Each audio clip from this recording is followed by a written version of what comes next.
그 중에 하나가 이제 지금 부분인데, 아까 우리의 사랑을 받은 자에 그랬죠. 이건 뭐예요? 또 아낀다. 예, 또 사랑에 빚진 자다. 뭔가 너도 빌레몬 너도 뭐다? 빚진 자다. 우리의 사랑을 받아서 된 자다. 그러니까 그걸 알고 지금 이야기를 진행해보자 이 말이에요. 그죠? 그 전제하에. 예, 그래서 그 은혜에 기인하여 이제 이걸 권면하는 거죠. 나오는 거. 그러니까 훨씬 설득력이 돼 있겠죠. 나오는 거. 우리의 사랑을 받은 자요. 그리고 너도 역시 우리의 동역자라는 단어도 왜 썼을까요? 그냥 단순하게 야 우리는 동역자다. 그런 단어 이상이 있을 거 아니에요. 어쨌든 그리고 새로운 어떤 그에게 대한 어떤 그 사명? 어떤 소명의식을 주려고 하는 그런 자기가 하는 의를 다른 사람에게 너도 그렇게 주려고 하는 의도가 그런 의도 미션 있고 또 동역자 여러분 어느 때 동역자로 씁니까? 말을 쓸 때 갑자기 여러분이 제 아내한테도요 어떤 데는 여보 당신 하다가 동역자 이렇게 쓰잖아요. 그럼 어느 때 갑자기 동역자 그래? 뭔가 의도가 있죠. 당신 같이 죽어야 돼. 이 일을 해야 돼. 이 일에 좀 관심 좀 가져야 돼. 이제는 아내가 아니고 하나님의 사역에 미션에 같이 해야 돼. 할 때는 동역이라는 단어를 쓰잖아요. 이렇게. 그죠? 그러면 바울이 빌레몬에게 동역이라는 단어를 썼다는 얘기는 무슨 얘기가 들어있어요? 빌레몬에게? 너도 나와 똑같이 힘을 써라. 그렇죠. 그리고 이 메시지에 대해서 오늘도 이 동역 의식을 갖고 좀 이야기를 같이 좀 진행했으면 좋겠다. 그죠? 같이 풀어갔으면 좋겠다. 그런 이제 서두적인 어떤 그런 의미가 좀 있죠. 형제, 자매, 아니 뭐 동역자, 또 우리에게 빚진 자. 사실 이 1절에요. 거의 들어있어요. 1절 하나에 하고자 하는 얘기가 다 들어있어요. 이제 나머지는 이걸 푸는 겁니다. 사실 풀어가는 그런 관점으로 우리가 보면 또 상당히 재미있는 부분이라고 봅니다. 자, 그 다음에 한 사람 더 얘기를 하죠. 누굽니까? 자매 아비아와 또 우리와 함께 병사된 아키포와 누구에게 편지한다? 네, 교회. 그러면 이 빌레몬의 집은 뭐라는 거예요? 교회. 가옥교회. 가장 교회. 집에 있는 교회. 이 표현이 참 내 집에 있는 교회. 이 초대교회 모습을 아주 그대로 보여주고 있는 모습이에요. 그죠? 우리는 무슨 교회죠? 우리는 건물에 있는 교회. 몇 번에 있는 교회. 근데 이 초대교회는 집에 있는 교회. 예를 들면 상당히 집이 뭐죠? 집이? 무슨 의미입니까? 집? 오이코스. 집. 뭐죠? 식구. 집에 있는 교회. 왜 집에 있는 교회라고 했을까요? 사랑과 용서가 있는? 예. 또 생활을 같이 하는 교회. 또 내 집에 있는 교회에게 편지합니다. 아주 친밀한 거죠. 친밀한. 가정보다 더 친밀한 그런 관계에 있는 공동체가 아주 들어있죠. 소수면서도 친밀하게 끈끈하게 연결되어 있는. 그럼 오늘 바울이 빌레몬에게 쓰려고 하는 의도와 연관이 있습니까 없습니까? 어떻게 있어요? 한마디로 이게 종이 아니다. 너 식구다. 가족이다. 하는 의도가 내포에다 있죠. 교회 공동체 속에서 이해를 좀 이걸 풀어갔으면 좋겠다. 그런 의미도 있고. 그러니까 이게 단어 하나 쓰는 게 그냥 우리가 그냥 쓰는 게 아니고 전부 생명력을 넣어가지고 그 자체가 이렇게 메시지가 될 수 있는 글을 쓰고 있는 게 이게 서신서의 아주 놀라운 특징이죠. 그래서 한 구절 한 구절이 그냥 스쳐가면 안 되고요. 그 바울의 마음을 갖고 단어를 쓴 의도 이런 걸 우리가 생각하면 교회다. 그러니까 교회 가운데 있는 이런 과정 너도 알지 않느냐. 이제 이런 목회적인 측면들 이런 걸 좀 염두에 두면서 쓰고 있다. 지금 목회하고 있는 부분이죠. 어떻게 보면 교회에게 편지한다. 오늘날에는 집에 있는 교회가 가장 약하죠. 지금 우리는 집에 있는 교회가 없잖아요. 이게 거의 희미해져 버리죠. 집에서 여러분 일주일에 한 번 가족이 모여서 예배 드리는 경우 됩니까? 밥상머리 한번 합니까? 어렵죠 이게. 주일날에 공동체 주일은 있어요. 근데 우리 가정 주일은 없잖아요. 우리 가족의 주일은 없잖아요. 사실 이런 면에서 좀 생각을 좀 고민해야 될 거고, 사실은 우리의 갱신도 거기서 좀 일어나야 될 거고. 제가 어디 교회 안산 동산교회 가서 이제 한번 강의를 하는데 그 목사님이 아주 중요한 얘기를 하나 하시더라고요. 하면서 좀 놀랐어요. 여러분, 저희 교회의 목적은 뭔지 아십니까? 그러더라고요. 좀 큰 교회잖아요. 뭐라고요? 우리 교회의 목적은 가정입니다. 그 메시지를 던지시더라고요. 가정이 교회고, 가정을 위해서 우리 교회는 존재할 겁니다.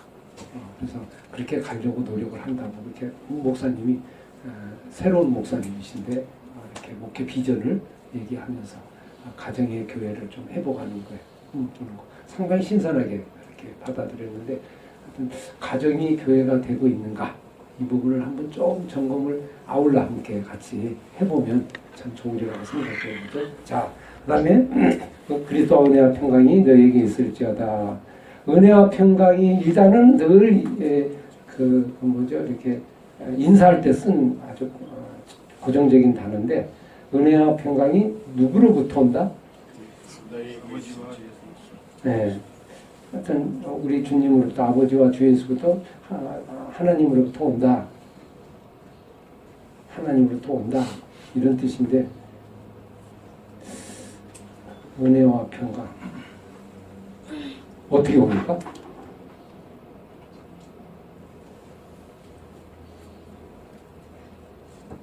은혜와 평강이 어떻게 우리에게 임할까? 예수 그리스도로부터 우리에게 주어지는 선물인데, 평화죠, 평화. 은혜. 말씀과 성령으로. 말씀과 성령으로. 예. 그리스도로부터 온다니까 은혜와 평강은 좀 더 구체적으로 이 본문에서 얘기하면 어떻게 됩니까? 받는 방법. 이 3절로. 은혜와 평강이 없는 이유. 평화롭지 못한 이유. 하나님과 예수 그리스도가 없으므로 은혜와 평강이 불안한 이유. 기쁨이 없는 이유. 은혜가 부족한 이유. 자비가 부족한 이유. 이런 거 있잖아요. 이거 왜 그럴까요? 관계 때문에. 관계성이 끊어져. 또 하박국 기자가 뭐라고 그랬죠? 소출이 없고 열매가 없을지라도 감남나요? 뭐예요? 그거하고 이거하고 연결해보면 어떻게 관계성을 했어요? 어떻게 은혜와 평강을 우리가 얻을 수 있을까? 상황과 상관없이.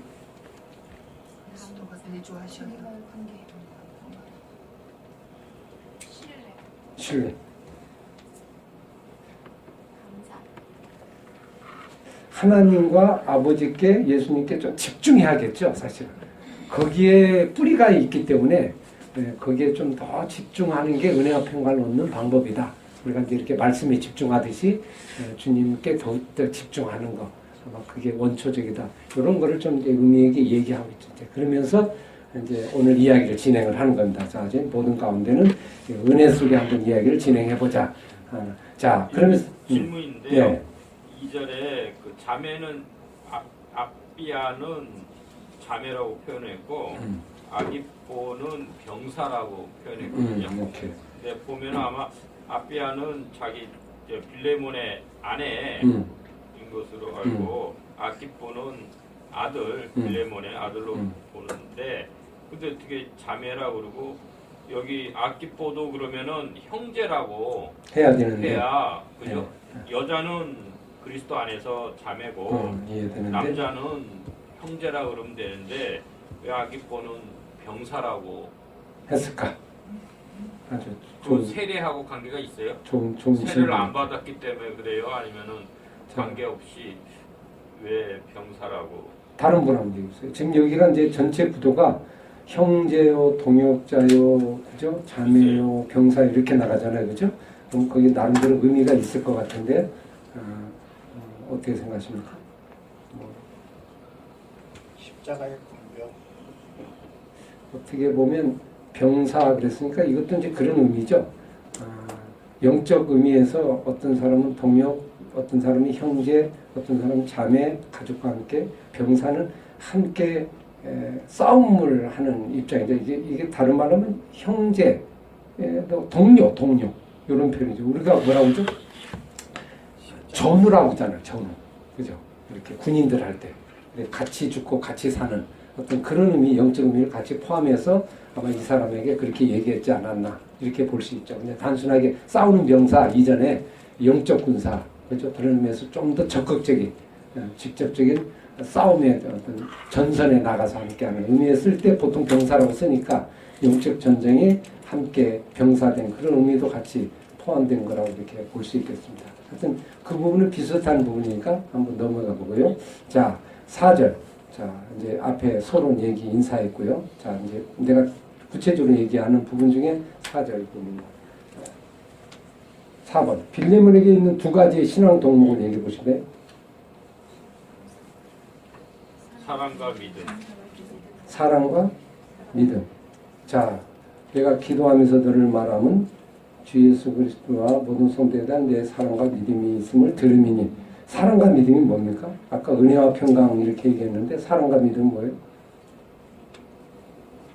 뭐가 사랑이고 뭐가 믿음이에요? 뭘 있음을 들었다고 그랬는데 여기 보면 사랑은 예수와 성도 및 이렇게 돼 있잖아요. 내 사랑과 믿음이 있으면 이거와 관계성은 어떻게 될까요? 5절에 그렇게 한번 보시면 좀 될 것 같아요. 그죠? 사랑이 뭡니까? 사랑? 믿음이 뭐고요? 뭘 얘기하려고 하는 것 같아요? 5절은? 이웃을 사랑하는 사랑이고 응, 사랑이고. 믿음은 하나님을 기쁘게 하는 믿음이 아닌가. 그렇게 보면 뭐 두 개 다 포함도 되지만 좀 구체적으로 보면 여기 보면 예수에 관계된 게 뭐예요? 믿음. 성도에 관계된 거는 사랑. 이렇게도 볼 수 있죠. 그래서 믿음과 사랑, 여기 이제 소망 우리가 들어있잖아요. 그렇게 했는데 믿음과 사랑이 너희에게 있다. 그러니까 이 얘기는 뭡니까?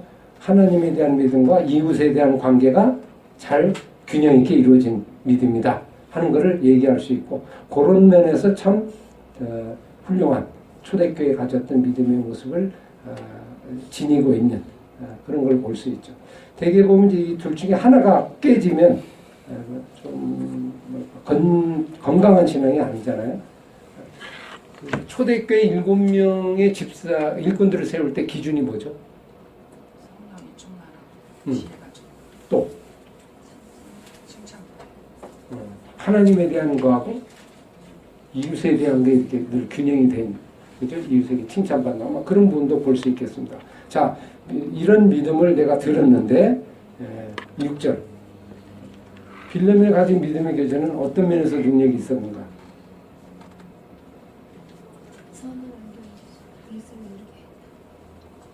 선을 알게 하고 그리스도에게 이르도록 역사했다. 뭐가? 그럼 믿음의 교제는 이로써 그랬죠? 그럼 믿음의 교제는 어떻게 이루어지는 게 진정한 믿음의 교제예요? 자, 여기 보면 참 재밌는 구조가 나오는데 단어 속에 이제 자기의 신학과 신앙과 모든 걸 이렇게 담잖아요. 사람들이 얘기할 때는. 이게 단어를 잘 보면 다 이해할 수 있는데 보시면 믿음, 사랑, 이것이 그건 이제 하나님에 대한 관계고 인간에 대한 관계라고 보면 플러스 그럼 이것이 이루어지려면 뭐가 있어야 돼? 교제. 그럼 이 교제를 통해 뭐가 일어나요? 역사. 여기 보면 뭐라고? 선을 알게 하고 예수의 선을 알게 하죠. 그 다음에 뭐가 일어나요? 그리스도의 역사, 하나님의 역사 일어나요. 여기 보시면 하나님을 알고 이웃과의 관계를 알아야 이게 진정한 믿음이잖아요. 그죠? 신앙, 균형 있는. 그렇게 하려면 뭐가 있어야 된다? 교제, 이게 교회죠. 교회. 교회 속에 믿음의 교제가 이루어지고 이 믿음의 모임 속에서 뭐를 지향해야 됩니까? 하나님의 원하는 뜻, 그죠? 하나님의 선이 무엇인가를 계속 알고 서로 하면 거기에서 역사가 일어난다. 이런 구조를 그대로 좀 이렇게 영적 과정을 좀 이해할 수도 있죠. 근데 우리 교회로 한번 적용해볼까요? 뭐가 부족한 것 같아요? 역사가 막 일어나야 되는 교회가. 근데 잘 안 일어나. 뭐가 부족해요? 성경의 역사가 있어. 사랑의 교제. 이미 교회가 있었죠.